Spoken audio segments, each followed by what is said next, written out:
A man got 1 year and 6 months. I was suspended for 4 years. No, so I don't know. Do you get it then? If your sentence is suspended and you don't do anything wrong, you don't get in trouble, nothing actually happens. There is a 1 million yen fine connected to this. Because when you read the articles in the news, they always say 1 year, 6 months prison time for the crime he's committed. But then if it's suspended, you're not really getting anything. So I don't know. I have mixed feelings about saying he got 1 year and 6 months if it's been a suspended sentence. But anyways, we're not going to worry about that. The reason all this happened was a complaint was filed in 2024 by Kadokawa and Toho. Toho is the company that most famously makes Godzilla movies. All throughout history, all the Godzilla movies, except for like the 1 or 2 American ones they made, were produced by Toho Cinemas. Now, this guy was writing spoiler-heavy articles. He wrote an article that had a full summary of Godzilla -1. It was 3,000 characters in length. So you remember a 500-word essay would be, I think that was like 2-3 pages. So this guy is doing 10, 15, 20 pages of text based on explaining the plot of the movie he's watched. His summaries included plot, dialogue, and plot twists. So he's taking every element of the movie that he can recall. He's putting it down into writing and then posting it on the internet. And Toho Cinemas is saying that the level of detail is so much that it counts as an adaptation. Toho argued that the level of detail was such that it counted as an adaptation. Can't say adaptation. Toho argued that the level of detail achieved was so much that it counted as an adaptation of the film. So if you do something that's an adaptation, you have to get permission from the copyright holder, Toho Cinemas, to actually do it. I do a movie channel called C McB IMDb on YouTube, and I take old movies and I make fun of them. But the fact that I'm not using the entire film, so I'm not giving away the entire plot, that every scene I'm using has me talking over it, transforming it, makes it a reaction video or something like that, maybe satire, that is legally protected. Now, a lot of movies I post, you get the copyright strike, and I send in my dispute to the copyright strike. And legally speaking, I should win that every time because there isn't enough transformational things happening in the video I'm making. But these big companies, they don't even look at it often. They just say no. If I get the response like in the same day, I know it's essentially automated, or they have someone whose job it is just to say no, enter, no, enter, no, enter. So I don't really fight those. It's not really worth fighting. They do go up on the Chunk of Beef Test Patreon. Should you be interested in those, there's some extra stuff there for Patreon exclusive for the stuff I'm not allowed to post on YouTube. Which, now that I think about it, the fact that I could potentially make money off it probably makes it worse. But I'm going to worry about that when I actually make some money off something, which the way it's going is never going to be a problem for me.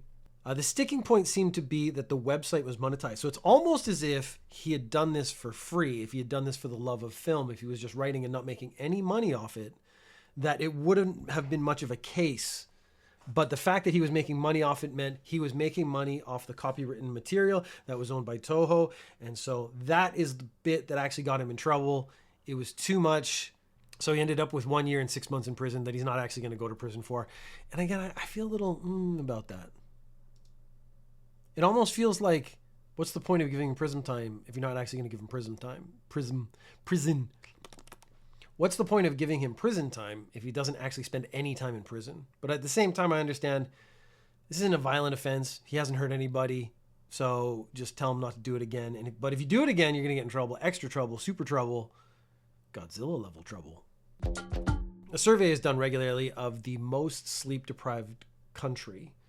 People not sleeping is often taken as a point of pride, where I think that attitude shifted. It used to be like, I don't sleep, I work 2 million hours. But there are those like rise and grind guys. Like, I wake up at 4 a.m. and do 3 workouts before you even get out of bed. And I've run 10 companies and invented 5 more by lunchtime. That is kind of the same mentality. Like, essentially, what time are you going to bed so that you're able to wake up at 4 o'clock in the morning is an interesting question. Because are you sleeping more or less than everyone else? Is there a benefit to Because my schedule when I came to Japan, I went to bed at 2 and I woke up at 10 every day. But because I was going to work and then I was going to judo after work, I would get home at midnight and then I would still have to eat some food or, take a shower or take some time to like decompress. And then I would go to bed. But because I worked late, I woke up at 10. I was still only sleeping 8 hours. I wasn't sleeping more than, in this case, anybody else would assume if you sleep an average of 8 hours. Was I being lazy? Was I being worse than the guy who wakes up at 4 and I assume goes to bed at 9:30? So that is the bit I would actually like. Next time I see one of those rise and grind things, I actually want to find out what their bedtime is, not what time they wake up. But Japan, it is a very work-heavy country, where work is the main focus of your life. The US and UK average 7+ hours a night. China hits 7 hours a night. The average in Japan is 6 hours and 23 minutes a night. Whew. And so that, I think, is bad. I think you do need to get enough sleep. I think if you want a healthy country, healthy people, healthy mindset, you got to get enough sleep. On last Sunday, I was going to go to the gym. And then on Thursday, I'd had a real tough fight at judo. My body was still sore. I laid down for like 5 minutes, slept for 2 extra hours in the afternoon, woke up, felt great. That changed probably the whole week for me because I could go to work the next day. I wasn't sore. I woke up this morning. I was able to go to the gym today because I wasn't still suffering from a lack of sleep or a lack of recovery time. I think recovery time is something that's really important that people don't take as seriously as they should. In this survey included some other interesting statistics. 26% of people felt their supervisors cared about their health. That means a good 74% feel like their supervisors do not care about their health, which I think is very realistic. Supervisors don't often see people as people. They see them as resources. And if the resources aren't showing up to work, well, what good are you anyways? 62% of people have never taken a day off for fatigue. So I get X amount of days I can take off every year. It's just part of my remuneration package, which is a word I have almost never said right until I learned how to say it and then realized I don't think anyone says it right because we usually say remuneration where it's remuneration. I've done this on the podcast before at some point in the past, so I don't want to spend too much time on it, but it's a word that is very hard for me to say. I think it's hard for everyone to say, and I think everyone says it wrong. I think we should respell that word.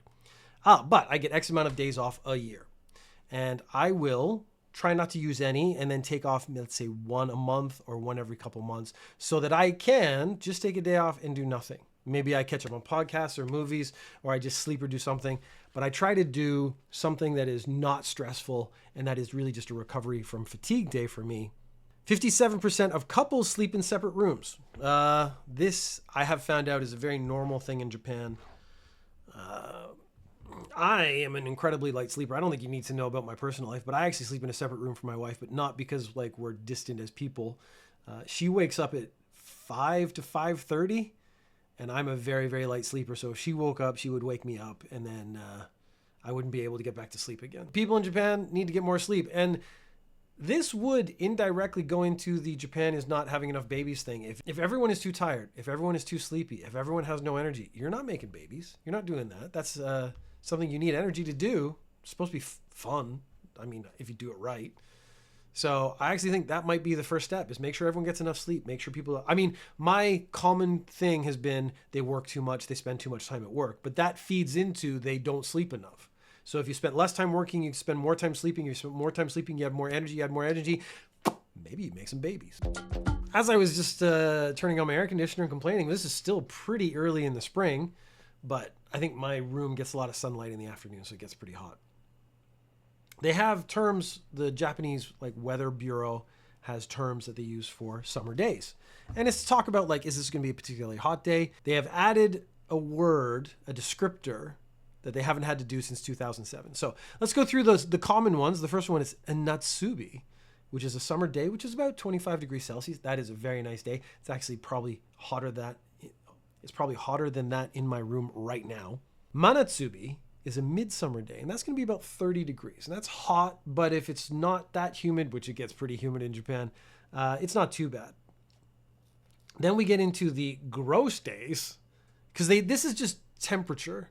And actually, it's temperature plus humidity is what really, really gets you, which is one of the more old man things I tend to say. So it's not the heat that gets you, it's the humidity. If it was 40 degrees and dry, I'd be okay, which I wouldn't. I mean, I just was not built for heat.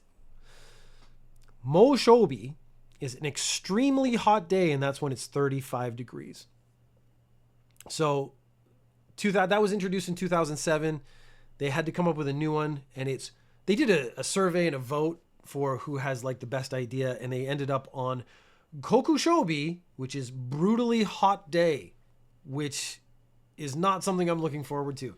Now, a brutally hot day is 40 degrees or more. They've been keeping track of the temperature since 1872, and there have been 108 times the temperature has gone above 40 degrees or 40 degrees and above. But 41 of those, so basically 40% of those happened between 2023 and 2025. So anyone who's arguing about climate change not being real, the statistical data is telling you that it is real. And the people are saying like natural shifts don't happen in this time frame. That would be my counter argument. Like a natural shift would be change over time, yes, but it would be years and decades, not a 2-year period where you have more 40-degree days in the summertime than in the entirety of the previous 100-some years. August 5th last year hit 41.8 degrees in Isesaki, which was one of the hottest days on record in all of Japanese history. And I would love to be able to say we're not going to outdo it this year, but this is a record we are absolutely going to break. Last time we talked about the blue ticket system for bicycles, and we talked about bicycles, some of the crimes that and infractions that could get you a ticket. And the expensive one was riding while looking at your cell phone. That's 12,000 yen. 2 people on one bicycles walking parallel, being dangerous. All these things can get you tickets. It took less than a week for people to start trying to scam other people with fake blue tickets. So I have a variety of stories because apparently you introduce a new system and every scammer in the world jumps on it. A 13-year-old boy in Hokkaido was riding his bike and he came to a stop. I'm assuming a stop sign. It wasn't maybe a red light. A man then walked up to him and said, "That's a violation." Now, if you're 13 years old and an adult shouts or says that's a violation to you, you're a little put out of place. You don't know what's going on. Adults are just generally authority figures, which is a little much. This kid though had it together. I mean, he had it way more together than I would have at 13 years old. He started demanding from the kid a certain sum of money. I think it was like 3,000 or 5,000 yen. So he's like, if you can pay me 5,000 yen right now, I'll let you go. Otherwise you get a ticket. We're going to have to talk to your parents. You're going to get in trouble. The fake cop was wearing a bucket hat, sunglasses, and a backpack. Now, the one that stuck out to me is a bucket hat, because I don't think anyone looks good in a bucket hat. I once put on a bucket hat and I looked over at my daughter. I go, huh? Because, you want to look cool and young and hip and all these other words that they don't use anymore. And my daughter just looked at me and went, no. And I was like, yeah, you're right. No. I think Brad Pitt wore a bucket hat and something and he looked good. But he is a level above anything I ever would dare to dream to achieve. So I don't think most people look good in a bucket hat. And I think if you're trying to fake a cop, a bucket hat isn't giving you the authorities. See, he must have just been wearing his normal clothes and gone like, hey, here's an opportunity. I'll give it a shot. And, worst that can happen is I get arrested for impersonating a police officer. The kid, 13-year-old kid, demanded to see his badge and to get his badge number. And the man took off running. So, good on you for kid.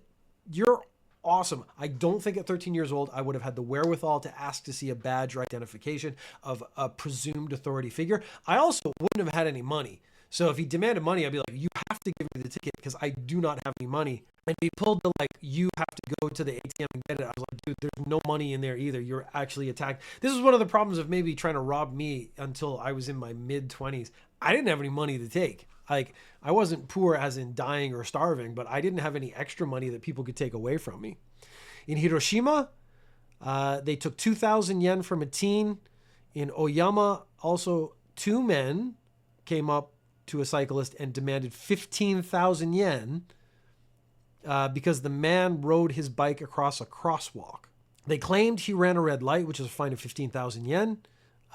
You can pay now. And the guy hesitated. And then the 2 guys who are pretending to be cops go, if you don't pay right away, we're going to arrest you. Now, that's not the way tickets work.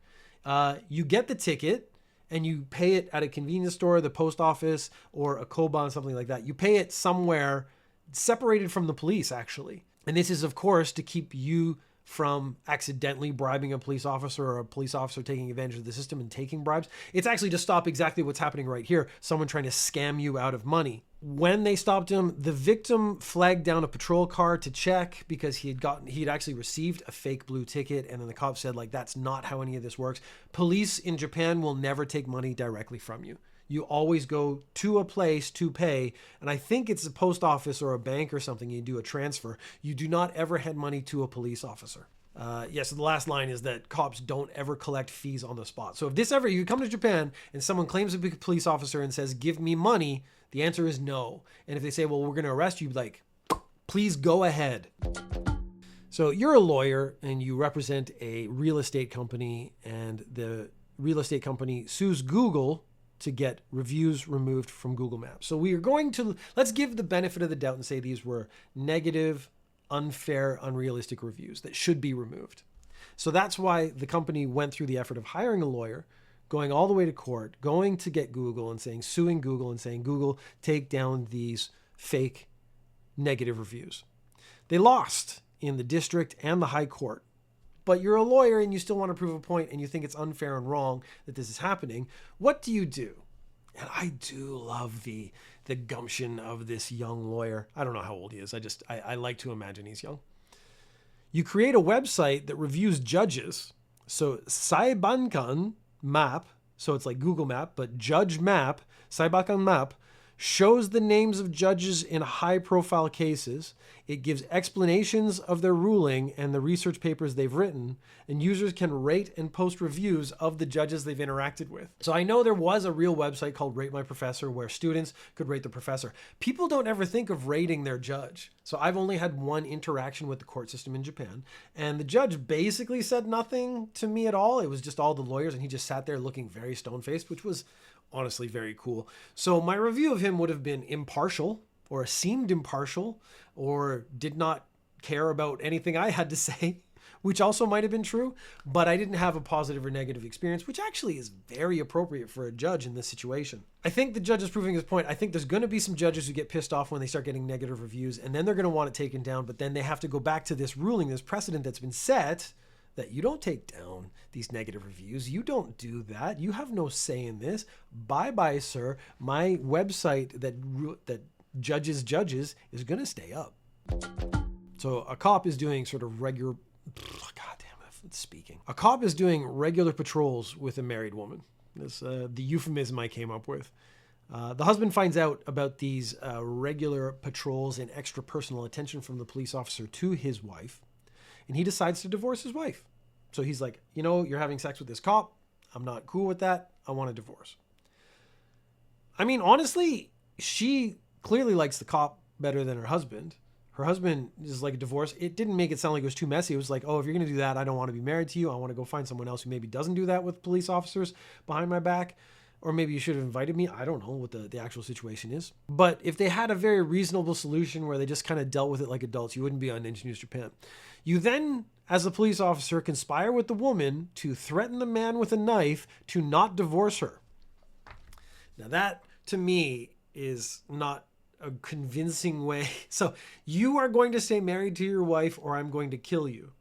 Or I'm threatening to kill you if you threaten to go through with this divorce. How long is that marriage going to last? Like, the damage has been done. You're not coming back from that. So what did they actually think the real result was going to be? I do really, really wonder, like, let's say he scared the guy enough into staying married. I guess this is very much like a cuck situation where it's like, okay, you just sit there silently, you pay the bills for your family, and you stay married, and then we'll keep doing our thing on the side. Or maybe he just says, like, you stay married and I'll step away. But the man wasn't satisfied with this. He knew the other man was a police officer. The husband knew the man was a police officer. So he went to the police and reported him, which is a bold move to do. I like that. He reports him to the police officer. The police officer was given a 10% salary reduction, and then he quit the same day. But I think threatening to kill people is a crime. I mean, maybe he didn't say, I'm going to kill you, but he took a knife and he said, stay married to your wife. That is a threat. I think the threat there is if you don't stay married to your wife, I'm going to kill you with the knife that I'm holding at you right now. There's an implied threat there. you're not going to hold a knife at someone and say, stay married happily. Like, that's just not what that means. I think there's a level of interpretation that could be happening there. So I'm not happy with the fact that this cop got to threaten someone's life after ruining the marriage and then turning around and not getting in trouble officially. Like let's say he stayed a cop, a 10% reduction in his pay. That's nothing for threatening to murder someone, which is, let's be clear, what he was doing. 17-year-old boy was doing what every 17-year-old boy does, making spears by attaching a knife to the end of a pole. I don't remember ever doing this as a youth, if I'm being honest. I don't know if this is a more common thing now. I don't think it is. I think this might just be a case of this kid has a lot of weird hobbies because he's making spears at home for fun. Police were called to the house by the mother of the kid, who said that the boy was acting violently. If he is constructing spears in his bedroom, this is not someone you want to have acting violently in your house.